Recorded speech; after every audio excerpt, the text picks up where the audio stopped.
Lord Seventh, is a priest novel. This is an audiobook made by fans for other fans. Disclaimer. The main couple of the story is made up of two men. If you don't like it, don't listen. Thank you. Remember, subscribe and click the bell to stay updated on all the new releases. Enjoy. Chapter 30. A bloody night of crazed emotions. The carriage had just turned onto a street, its coachman driving it very slowly. All of a sudden, he felt a chill on his neck, and jolted. A dagger flashing with cold light was pressed against it. "Stop the carriage," someone gently said from behind him. Too afraid to not stop it, the coachman parked the carriage by the side of the road, trembling in fear.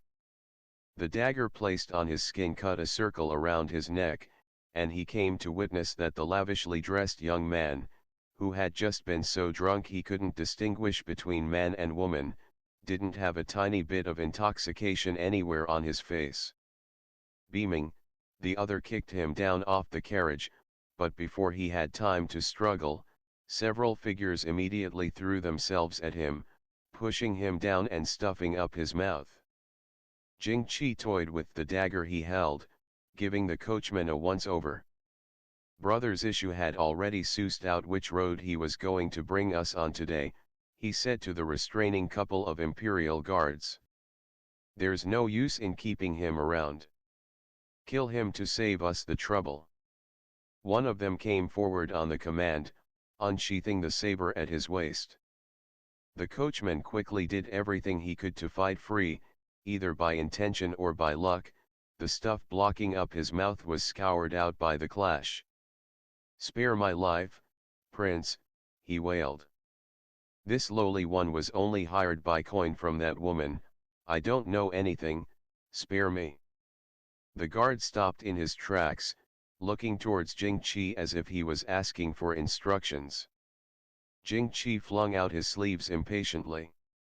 "Who are you trying to fool? Are you taking this prince for genuinely having drank too much? Ch30 is one of the second Helion's people. She currently put word on the wind that she wants us silenced, so how could she do something as unsophisticated as spending money to hire someone? Go on, don't let him keep bawling. It's annoying to hear." "You've misunderstood, Prince," the coachman quickly said. "This lowlife really isn't the second Scion's man. I had been a young deist of the Retain-Ot monastery, and the black shaman's leader had me do such a thing." "Didn't you just say it was a woman? You haven't said a half sentence of real words. What the hell are you staring blankly for? Are this prince's words just farts in the wind? Cut him down.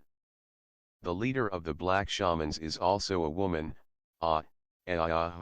Sir, spare me, please, please." The coachman's words piled up with extreme speed. Wuxia was a bit surprised. He had also never seen this mysterious leader, so he waved his hand. "Listen to him speak first. You said the leader is a woman." The guard's saber was suspended not even a palm away from the top of his head, quickly frightening the coachman into pissing his pants. "Why yes, she has suspicions towards the second highness." This lowly one heard them secretly discussing it, saying that they suspected he had placed them under house arrest in the monastery because he feared they would cause trouble and implicate him. They also said that he would surely silence them in the future. After that, the leader worked out a plan. Passing it off as being from his second highness, she had this lowly one deceive Miss Jingluan, making her closely monitor the prince and the shamanette's whereabouts. Then, they could kill you two without a word of parting, and he would never find out. "Kill, both of us?" Wuxi's eyes narrowed. Jing-Chi lightly scoffed. "Worked out a plan. These black shamans really were crude murderers that hailed from the countryside. If they didn't cause havoc, how could Helion II, who dreamed of long life with no age day and night and was also obsessed with sideways religious stuff, be reluctant to really set them into motion? He was likely to be humiliated into a rage this time around. Also, that Suqingluan really had all her brains growing on her face. Yes, yes, the black shaman lady instructed Miss Jingluan that she had to get you both to take the carriage I was driving. I would bring you onto the small road outside martial order gate, use 3 successive whips as a signal, and then they would pounce all at once. They said, this time, they would send out the whole nest, and even the one highest up wouldn't be able to dodge them. Once they were done killing, they would use the night to run away. Jing-Chi and Wuxia exchanged a look. The former took a deep breath, rubbing his temples. Seriously, alas, the heavens' plans supersede those of mortals, he said with a smile. If I had known this was the case earlier, I wouldn't have made you stoop to compromise back then by going to seek out Helene Zhao. The coachman trembled as he looked at them. PPPR, Prince, I. Jing-Chi tilted his head to peer at him. You what? The instant this prince scared you, you explained everything.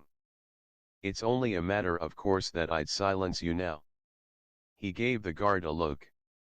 Someone promptly blocked up the man's mouth anew, and the saber came down.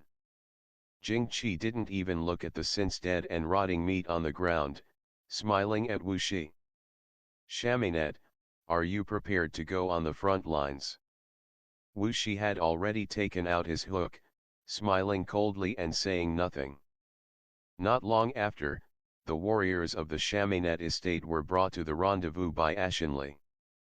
Jing-Chi left a few of his own royal guards behind for Wuxia, took Ping An with him, then returned down a different road.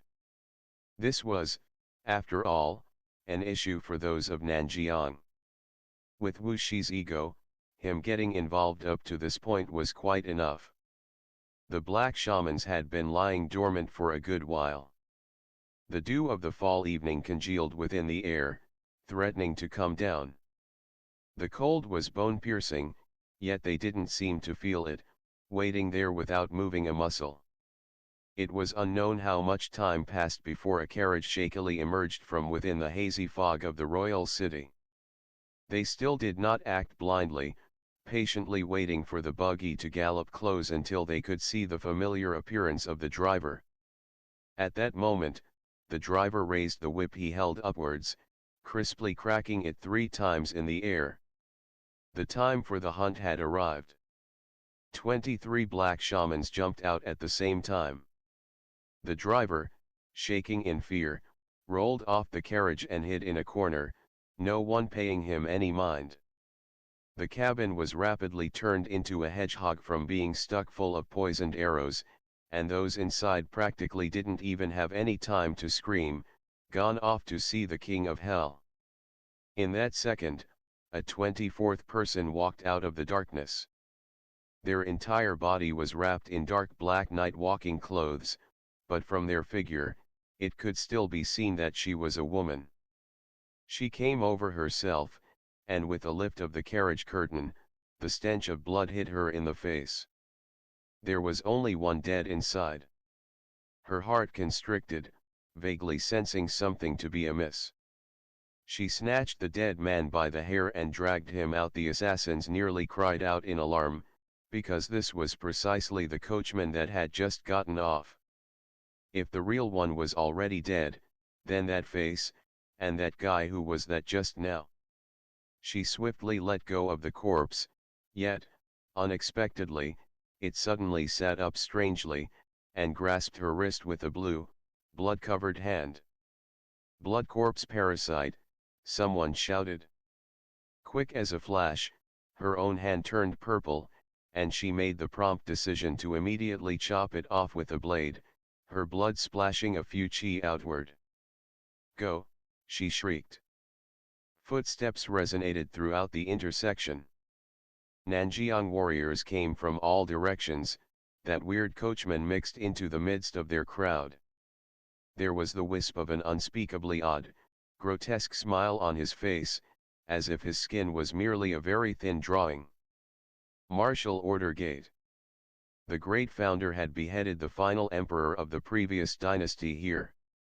The second founder launched a coup and killed his older brother here. Great General Zheng Si, of the late emperor's time, had plotted a rebellion, wielded troops, and disdained to conduct himself with dignity. He got swindled into coming over here, where he and the rebel army were shot to death by a disorder of arrows. Body full of countless of them, he still walked a dozen or so steps forwards, bellowing out, "The heaven and earth are heartless, to let an incompetent ruler harm me."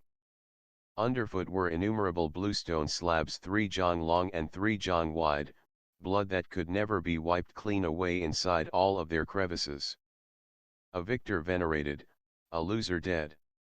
This was the scene of a mortal brawl. The entire imperial capital was either sleeping, or in the middle of partying. Blood flowing all over the ground, the woman knew that she now had no escape route. Everyone was dead, and only she remained. Both of her hands had been cut off, one done herself, one sliced off by the other party during the fight. Soon, she watched the young man, half of his body stained with blood, walk step by step over, looking down on her condescendingly. He gently reached out and pulled off her veil. "I didn't expect that I would have the fortune to see the true face of the black shaman's leader," he said. She laughed forlornly, opening her mouth to speak, but was caught off guard by Wuxia grabbing her neck. Her penetrating laughter vainly came to stop. Little by little, her eyes started to bulge out of their sockets, her pretty face turning violet. Both her legs ceaselessly twitched and struggled, a gurgling sound coming from her throat. "I know that all leaders of the black shamans contain a parasitic insect known as the hopper of vengeance inside their bodies," he said coldly. "When its host is about to die, it will crawl up out of the throat, its speed as quick as lightning. Those infected by it will immediately turn into corpse liquid and die. The only method of dealing with it is to strangle the host's neck, suffocating the bug inside it, like so." The woman opened her eyes wide and stopped moving. A disgusting stench permeated outwards, her chest suddenly melting away in both clothes and flesh until her bones were shown to the surface, and even those were melting at a rate visible to the naked eye. He gently let go, allowing her carcass to fall onto the ground. Like so, the insect will perish along with the host, liquefying together. He wiped his hook clean of blood on his clothes, beckoning to Nuaher and Ashenly. "Handle the cleanup here. Don't leave any traces behind." Someone drove up in another carriage. Wuxia climbed on, then suddenly remembered something, looking towards the coachman impersonating Lu Yu. The man hadn't yet come back to reality from being inside the bloodiness and mercilessness of the Nanjiang fracas, awe seen in his eyes. Wuxia nodded at him. "Thank young Master Zhou on my behalf. Regardless of whatever he discussed with the prince, I will forever owe him a favor. If I can be useful somehow in the future, don't hesitate to say so," he stated with some weariness. Lu Yu bowed down deeply towards him. Only now did he genuinely understand the shaminet, and what sort of person the future ruler of Nanjiang was. That is, he was an object of near godlike reverence in the hearts of hundreds of thousands of people there. Despite him being in a foreign land, and despite him being but a youth that hadn't yet spread his wings, he absolutely could not be looked down upon. If people that lived in the omnipresent mountains and forests were friends, they would be the most loyal friends, and if they were foes, they would be the most vicious foes. When Wuxia came back to the Shaminet estate, dawn was just about to break in the sky.